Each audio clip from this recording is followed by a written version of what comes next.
সুপ্রিয় ছাত্রছাত্রীবৃন্দ, সবাইকে শুভেচ্ছা জানাচ্ছি আজকের অ্যাকাউন্টিং ক্লাসে। আশা করি তোমরা সবাই খুব ভালো আছো এবং সুস্থ আছো। আমি পরিতোষ কুমার লাহিড়ী, সিনিয়র প্রভাষক, হিসাব বিজ্ঞান বিভাগ, মাইলস্টোন কলেজ, উত্তরা, ঢাকা। প্রিয় ছাত্রছাত্রীবৃন্দ, সবাইকে ওয়েলকাম জানাচ্ছি আজকের ক্লাসে। আজকে আমরা এখন অ্যাকাউন্টিং ক্লাসে আছি। আজকে আমরা লেনদেন বা অধ্যায় 2 নিয়ে আলোচনা করব। তো শুরুতে আমি আমার পরিচয়টা দিয়ে রাখছি। আমি পরিতোষ কুমার লাহিড়ী, সিনিয়র প্রভাষক, হিসাব বিজ্ঞান বিভাগ, মাইলস্টোন কলেজ, উত্তরা, ঢাকা। নিচেরটা আমার ইমেল নাম্বার এবং তারপরেরটা আমার ফোন নাম্বার। তো এগুলো মানে বারবারই বলা হয় এবং প্রতিটা ক্লাসেই বারবার বলা হয় যে এগুলো সাধারণত যোগাযোগ করার জন্য তুমি প্রয়োজন মনে করলে এই সমস্ত নাম্বারে ফোন দিয়ে তুমি আমার সঙ্গে যোগাযোগ করতে পারো বা আমার মেইলে যোগাযোগ করতে পারো, এবং ওটাই আমার হোয়াটসঅ্যাপ নাম্বার, এটাতে তুমি হোয়াটসঅ্যাপে যোগাযোগ করতে পারো। তো আজকে আমরা শুরু করব হচ্ছে অধ্যায় 2 লেনদেন। লেনদেন চ্যাপ্টারটার উপরে আগে প্রথমে আমাদের আলোচনা আজকে। তো আমাদের আজকের এই লেনদেনটা, এই অধ্যায়টা আমি 2টা ভাগে ভাগ করেছি। একটা হচ্ছে লেকচার 1, লেকচার 2। আজকে আমরা শুরু করব প্রাথমিক আলোচনা। আগামী ক্লাসে আমরা অবজেক্টিভগুলো নিয়ে আলোচনা করব। তো আসো আমরা প্রাথমিক আলোচনায় কি কি আছে আমরা সেগুলো একটু পরপর দেখে নিই। তো যেহেতু লেনদেন নিয়ে আলোচনা করছি, তাহলে আমাদের শুরুতে যেটা জানা দরকার সেটা হচ্ছে লেনদেন কি। তো লেনদেন কি, এটাকে লেনদেন কাকে বলে বা লেনদেন কি, এটা তোমাকে জানতে হবে। না জানলে তুমি অ্যাকাউন্টিং শিখতে পারবে না, কারণ অ্যাকাউন্টিং পুরো প্রক্রিয়াটাই দাঁড়িয়ে আছে আসলে লেনদেনের উপরে। তো বলা হচ্ছে লেনদেন শব্দের আবিধানিক অর্থ হলো দেওয়া ও নেওয়া। মানে এটা আবিধানিক অর্থ, অর্থাৎ আমাদের কাগজপত্রে অর্থটা হচ্ছে এই যে লেনদেন বলতে আমরা বুঝি কোনো কিছুকে দেয়া এবং কোনো কিছুকে নেয়া, গ্রহণ করা। আর হিসাব বিজ্ঞানের ভাষায় কি বলা হচ্ছে? হিসাব বিজ্ঞানের ভাষায় বলা হচ্ছে লেনদেন হলো অর্থের অঙ্কে পরিমাপযোগ্য সেই সকল ঘটনা যার দ্বারা প্রতিষ্ঠানের অর্থনৈতিক অবস্থার পরিবর্তন ঘটে। তাহলে প্রথম কথা হচ্ছে লেনদেনটা কি? তাহলে লেনদেনটা হচ্ছে অর্থের অঙ্কে পরিমাপযোগ্য সেই সকল ঘটনা যার দ্বারা প্রতিষ্ঠানের অর্থনৈতিক অবস্থার পরিবর্তন ঘটে। অর্থাৎ লেনদেন হতে গেলে তোমাকে প্রতিষ্ঠানের অর্থনৈতিক অবস্থার পরিবর্তন অবশ্যই ঘটতে হবে। তাহলে লেনদেন কয় প্রকার? তা আমরা বলতেছি লেনদেন আসলে 2 প্রকার। একটা হচ্ছে বাহ্যিক লেনদেন আর একটা হচ্ছে অভ্যন্তরীণ লেনদেন। বাহ্যিক লেনদেনটা কি? যখন প্রতিষ্ঠানের সঙ্গে তৃতীয় কোনো পক্ষের লেনদেন হয় সেটা হচ্ছে বাহ্যিক লেনদেন। সে করিমের নিকট থেকে পণ্য ক্রয় করা হলো অথবা রহিমের নিকট পণ্য বিক্রয় করা হলো, এটা হচ্ছে বাহ্যিক লেনদেন।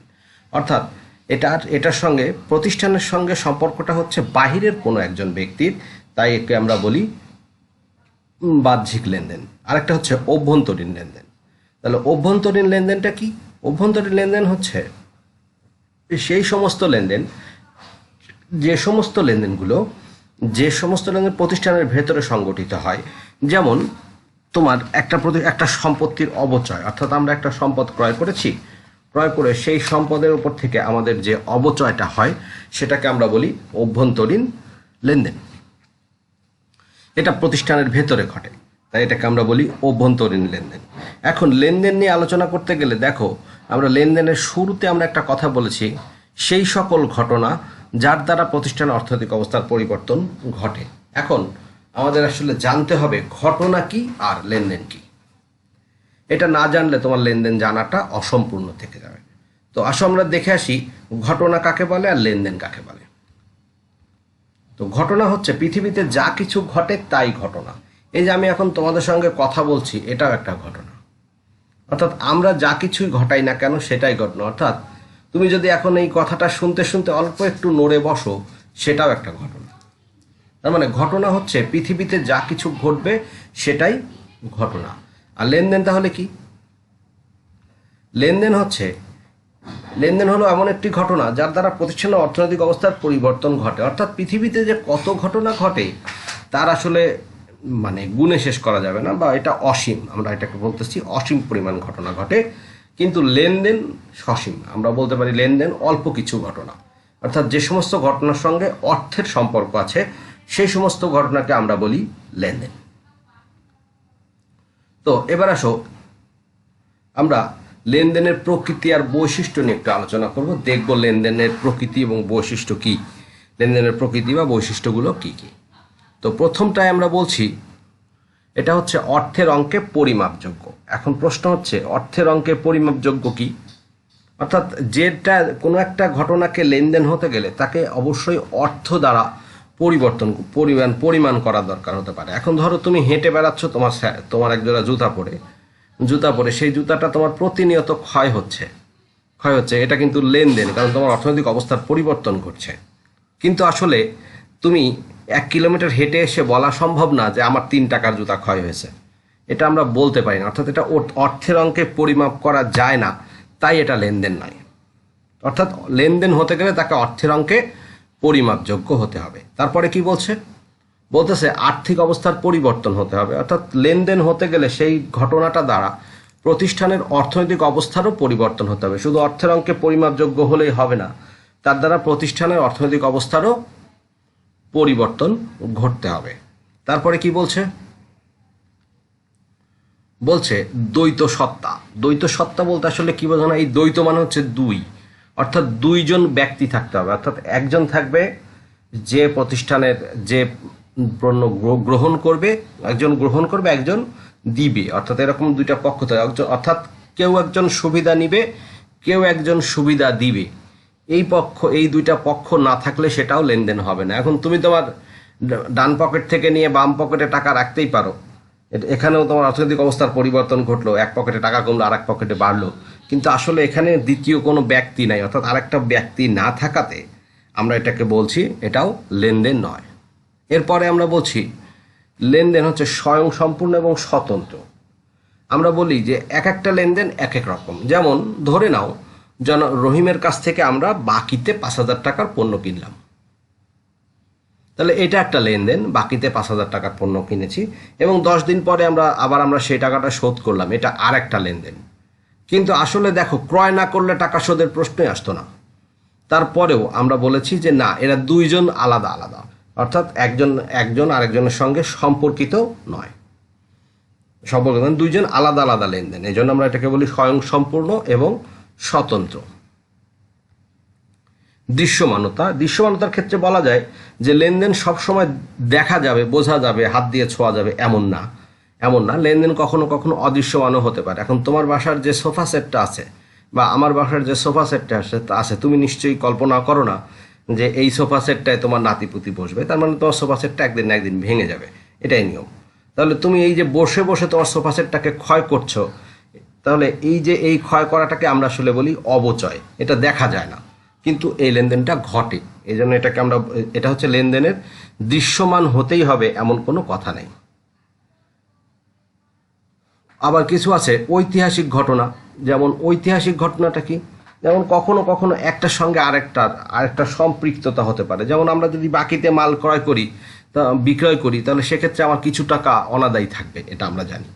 তো যে টাকাটা অনাদায়ী থাকবে, তার জন্য আমরা কিছু টাকা আগে থেকে সরায় রাখি, এটাকে বলা হয় ঐতিহাসিক ঘটনা। এবং সর্বশেষ এবং যেটা খুব জরুরি, সেটাকে আমরা বলি হিসাব সমীকরণে প্রভাব, অর্থাৎ একটা লেনদেন দ্বারা হিসাব সমীকরণে অবশ্যই প্রভাব বিস্তার করবে। অর্থাৎ এখন তুমি যতগুলো দেখতে পাচ্ছ এখানে, যে সব মিলিয়ে প্রায় 3 3 6 7টা, প্রায় 7টা বৈশিষ্ট্য দেওয়া আছে, সমস্ত বৈশিষ্ট্যের একটা জায়গায় যে শেষ হয় সেটা হচ্ছে হিসাব সমীকরণে প্রভাব। অর্থাৎ হিসাব সমীকরণে যদি কোনো লেনদেন প্রভাব বিস্তার না করে, তাহলে সেটা লেনদেন নয়। অর্থাৎ হিসাব সমীকরণে তোমাকে প্রভাব বিস্তার করতেই হবে। এই সমস্ত বৈশিষ্ট্য তো অবশ্যই এর বৈশিষ্ট্য, তারপরেও সমীকরণের প্রভাবটা হচ্ছে সবচেয়ে জরুরি বৈশিষ্ট্য। পরে আসি, তাহলে সমীকরণটা এখন আমাদেরকে জানতে হবে, তাই তো? ধরে নাও আমরা করিম্যান কংয়ের হিসাব করছি, করিম্যান কং বলে একটা প্রতিষ্ঠানের হিসাব করছি। তো এইটা হচ্ছে সেই প্রতিষ্ঠান, সবুজ আর হলুদ 2 কালারের এই প্রতিষ্ঠান। ধরো এই প্রতিষ্ঠানের মোট সম্পদের পরিমাণ হচ্ছে 5 লক্ষ টাকা। টোটাল এই যে সবুজ আর হলুদ, এই পুরোটা জুড়ে যে কালিটা আছে, যে সমস্ত যে সম্পদ আছে, সেই সম্পদগুলো বিক্রি করলে বা টাকা আদায় করতে পারলে অথবা টাকা করার পরে সমস্ত সম্পদের দাম হচ্ছে 5 লক্ষ টাকা। তো এই 5 লক্ষ টাকার ভেতর থেকে দেখা গেল যে দায় মানে প্রতিষ্ঠানের কাছে বিভিন্ন লোক টাকা পায়, এমন লোকের সংখ্যা হচ্ছে 3 লাখ টাকা। এমন টাকা হচ্ছে 3 লাখ। আরেকবার বলছি, 5 লাখ টাকার ভেতরে দেখা গেল যে আমার কাছে টাকা পায় এরকম সংখ্যা হচ্ছে 3 লাখ। আর বাকি যে 2 লাখ টাকা আছে, এই 2 লাখ টাকা হচ্ছে মালিকের, অর্থাৎ সমস্ত কিছু শোধ করার পরে 2 লাখ টাকা থেকে যাবে। এই 2 লাখ টাকা কে নিয়ে যাবে? মালিক নিয়ে যাবে। সেজন্য এটাকে আমরা বলছি মালিকানা সত্ত্ব। তাহলে একটা প্রতিষ্ঠানে 5 লাখ টাকার সম্পদ আছে, তার ভেতরে 3 লাখ টাকা হচ্ছে দায় বা তৃতীয় পক্ষ, মালিক বাদে অন্য কেউ পায়, তারা হচ্ছে তৃতীয় পক্ষ বা দায় 3 লাখ টাকা, বাকিটা হচ্ছে মালিকানা সত্ত্ব। এইটার উপরে ভিত্তি করে আসলে আমাদের হিসাব সমীকরণের উদ্ভব হয়েছে। আমরা বলতেছি সম্পদ সমান সমান দায় যোগ মালিকানা সত্ত্ব। এখানে আমরা বলছি সম্পদ সমান সমান দায় যোগ মালিকানা সত্ত্ব। এখন আসো সম্পদ কাকে বলে। সম্পদ কি? সম্পদ বলতে বোঝায় প্রতিষ্ঠানের অর্থনৈতিক পরিসম্পদ যা প্রতিষ্ঠানের মালিকানাধীন থাকে এবং যা মুনাফা অর্জনের কাজে ব্যবহৃত হয়। অর্থাৎ একটা প্রতিষ্ঠানের যে সমস্ত বস্তু যা মুনাফা অর্জনের উদ্দেশ্যে ব্যবহৃত হয় তাই সম্পদ। এখন প্রশ্ন হচ্ছে, স্যার কোন কোন বস্তু?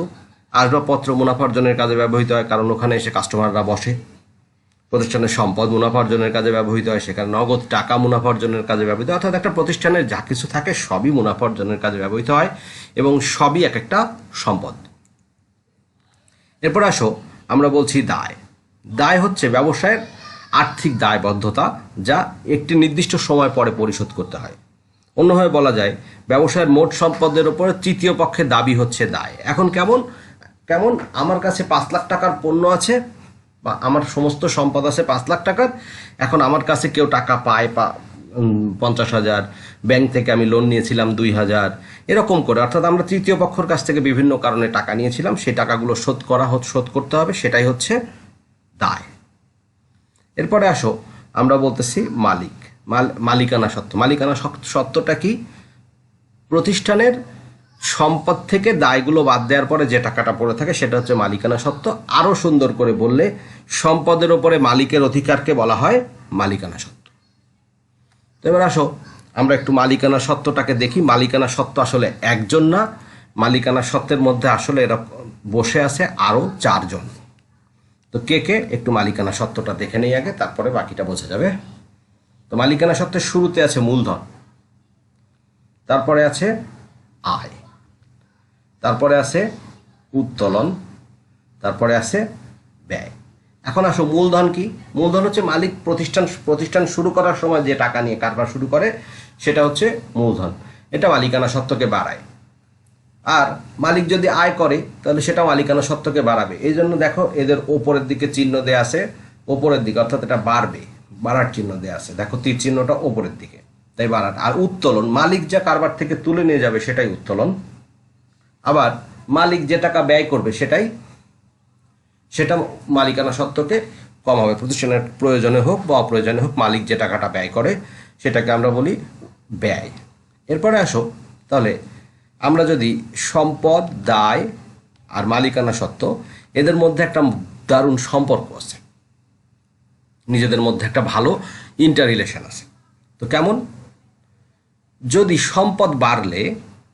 সম্পদ কখনো বেড়ে যায়, আবার বলছি, যদি সম্পদ বেড়ে যায় তাহলে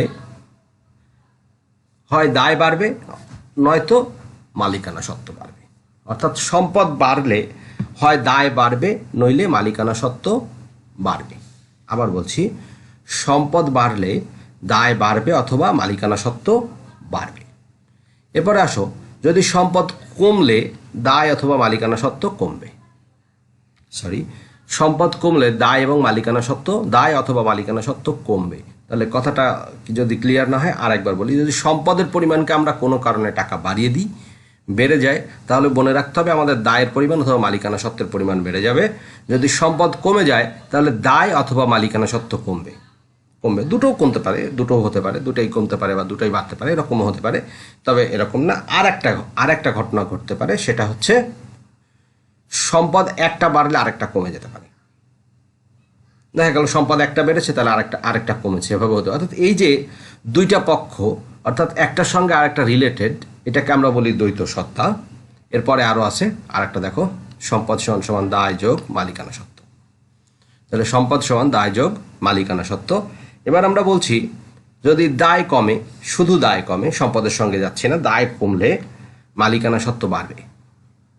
দেখো, দায় নিচের দিকে আছে, মালিকানা সত্ত্ব উপরের দিকে চলে যাবে। দায় যদি কমে যায় তাহলে মালিকানা সত্ত্ব উপরের দিকে যাবে, আর দায় যদি বাড়ে তাহলে মালিকানা সত্ত্ব নিচের দিকে যাবে, অর্থাৎ মালিকানা সত্ত্ব কমবে। দায় বাড়লে মালিকানা সত্ত্ব কমবে। তো এখন শুরু হয়ে গেছে আমাদের হোমওয়ার্কের টাইম, সরি ক্লাস ওয়ার্কের টাইম। তো ক্লাস ওয়ার্ক হচ্ছে তোমার হিসাব সমীকরণের যে একটা বর্ধিত রূপ আছে, বর্ধিত আর সংক্ষিপ্ত রূপ আছে, সেটা তোমার বইয়ের আছে 12 এবং 13 নম্বর পৃষ্ঠায়। তুমি দেখে দেখে ইংরেজি এবং বাংলায় লিখে আমাকে অথবা তোমার সংশ্লিষ্ট টিচারকে পাঠাও, আমি অবশ্যই রিপ্লাই করব। তুমি আমাকে অথবা সংশ্লিষ্ট টিচারকে পাঠাও। তো চলে আসছে হোমওয়ার্কের টাইম।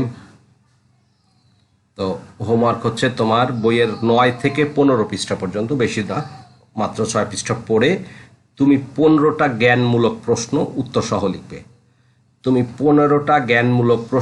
উত্তর সহ লিখবে। তো সময় চলে আসছে, তোমাদের সবাই এতক্ষণ সঙ্গে থাকার জন্য ধন্যবাদ। আশা করি সবাই সুস্থ আছো, ভালো আছো, এবং আরও কিছুদিন ঘরে থাকো, সেই শুভকামনা জানিয়ে আজকের ক্লাস শেষ করছি। Thank you.